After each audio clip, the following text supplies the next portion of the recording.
BJP জিততেই একেবারে গতকাল থেকেই কেন্দ্রীয় বাহিনীর কড়া নজরদারি শুরু হয়ে গেল নবান্ন সহ সমস্ত সরকারি অফিসে। ফাইল লোপাটের আশঙ্কা আর তাই নিয়ে কড়া নির্দেশ দিলেন মুখ্য সচিব।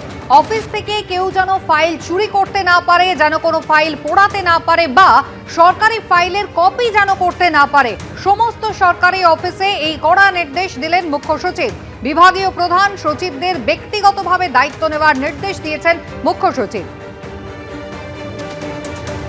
বিজেপি জিততেই নবান্নের নিরাপত্তায় কেন্দ্রীয় বাহিনী, যেখানে ফাইল নিয়ে ঢোকা বেরোনো আটকাতে কড়া নজরদারি শুরু হয়ে গেল। নবান্ন সহ সমস্ত সরকারি অফিসে কেন্দ্র বাহিনী সক্রিয় হলো। কেন্দ্র বাহিনীর সঙ্গে নবান্নে কড়া নজরদারি শুরু করলো পুলিশও, যাতে কেউ ফাইল নিয়ে বেরোতে না পারে তা দেখার নির্দেশ দেওয়া হলো। সরকারি কর্মীদের ঢোকা বেরোনোর ওপরে কড়া নজর যেমন শুরু হলো, একই সঙ্গে বডি চেক এবং ব্যাগ চেক করাও শুরু করলো কেন্দ্র বাহিনী। সরকার বদলের আভাস পেতেই সক্রিয় হয়ে গেল কেন্দ্র বাহিনীর সঙ্গে পুলিশ।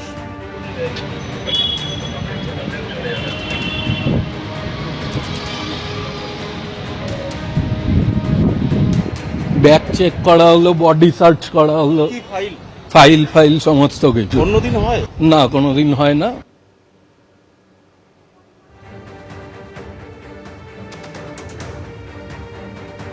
15 বছরের দুর্নীতি নবান্নের 14 তলায় আছে এবং অনেকবার নবান্ন অভিযানও হয়েছে। যা যা দুর্নীতি করেছে ওই নবান্ন থেকে একের পর এক খোলা হবে এবং যারা যারা জড়িত ছিল অ্যাডমিনিস্ট্রেটিভ শুরু থেকে আমরা বারবার বলে আসছি, যারা মানুষকে লুট করেছে, মানুষকে পুরোপুরিভাবে এই সরকার যে লুট করেছে তৃণমূল সরকার, তার প্রত্যেকটার তদন্ত হবে। আমরা চাই যেন কেউ একটাও নয় ফাইল বাইর করতে পারে বাইরে।